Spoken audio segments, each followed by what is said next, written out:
For people who grew up with abuse and neglect, it's a huge day when you finally break free from entanglement with the negative aspects of your family of origin, and you actually have an effective boundary up against their ability to keep hurting you.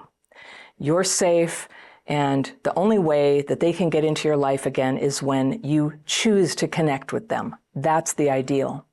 But there's this one huge complication, and it's when there are other family members, especially minor children, who are still stuck in that house and still going through what you used to go through. And even knowing that this is going on can keep you from healing and from making the separation that you need to heal. So what do you do? My letter today is from a woman I'll call Marie, and she writes, "Hello, crappy childhood fairy.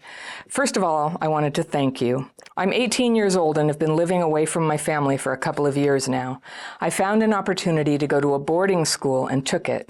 The first year and a half has been really difficult, and although I'm still struggling to connect with people here and to find my place, things are looking up for me. I've got my pencil. I'm going to circle things that I want to come back to on a second reading. I come from a weird and fractured household. My early childhood was really pleasant and warm because I had a loving mother. She was the best person I could have ever known, and I think that her kindness protected me from the worst version of what could have happened later. My mother died when I was 13. Oh, honey. From leukemia, a type of cancer. My sister was 11. She was diagnosed a few years before that, and most of what I remember of that time is her going in and out of the hospitals. My father was devastated after her death. He was abused as a kid and had some neglectful, ignorant tendencies before, but after everything, he just closed up completely. And for a period of time, he was drinking heavily and gambling more than before, but I don't think he's an addict. It got better after a year or two. We were really close to our mother's parents too. They were hit the hardest. My grandmother got very depressed. After the initial shock, the fights between my dad and my grandparents started. My father had begun to date another woman secretly from them about 8 months after our mother's death. He took us to her place regularly, asking to lie to our grandparents. This and some of the other things caused a lot of arguments between them, and we were forced to advocate both sides. They made up some kind of sick game of who should care for us and who was grieving the right way, and everyone crossed a lot of boundaries, and there was shouting and nasty comments and threats of violence. They trash-talked about each other and cried to us for hours, and there were my father's friends involved. There were other children of other women. The whole thing was a mess. My whole adolescence at that time was dedicated to taking care of them, and especially my sister. I was very isolated, tired, and confused, but my sister got it the worst. She's a rebellious person, so my father got into huge fights with her.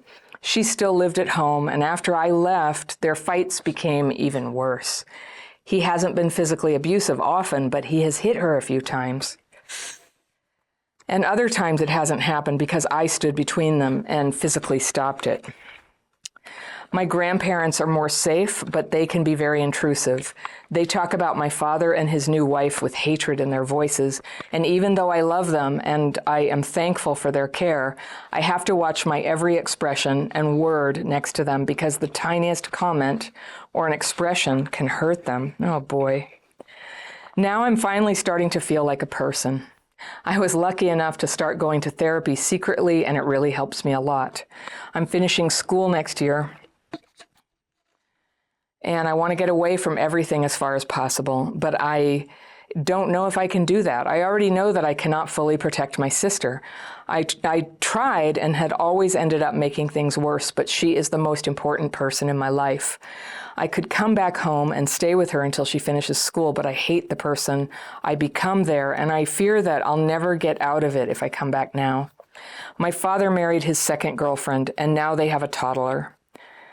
And it kills me to see how they parentify my sister the way I was parentified. It kills me when she calls me crying. It kills me to hear all the shouting and stuff throwing when I come back for the holidays.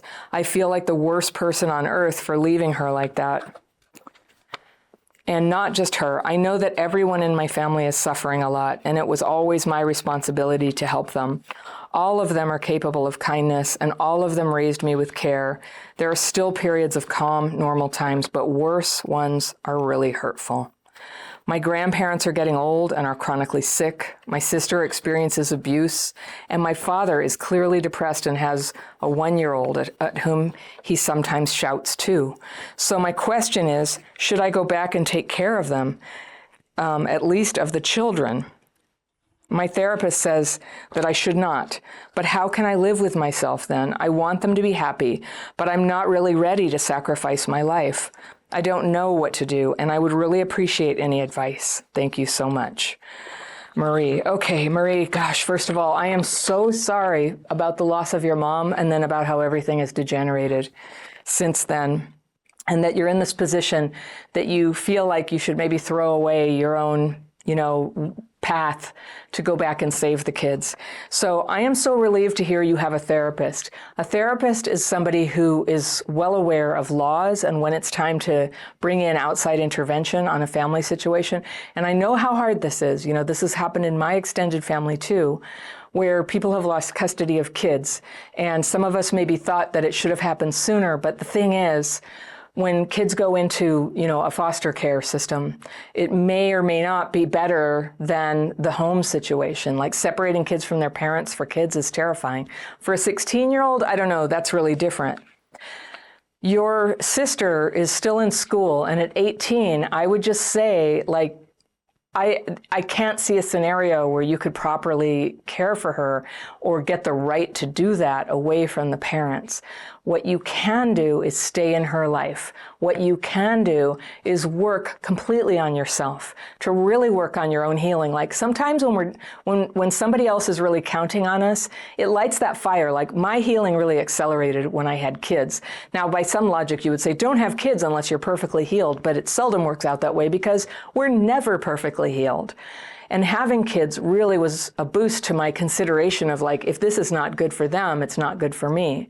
So you have been in this situation responsible for others. And often what will happen to a young adult who's done that is after a couple years on their own, like when you're off at college, I hope, or whatever you're doing next, that now that you have a little bit of freedom, it's possible to have a really rough year or two where you don't have structure. You haven't had the chance to develop your preferences, your beliefs, your, who you would like to be dating, perhaps. You don't have that. There's very little room for you to have developed that. So it's kind of like a developmental delay. And so it's really important that you get on your feet, you start to live your life, you have your mistakes, you have your successes, you learn from the School of Hard Knocks and the School of Gracious Blessings how to do life.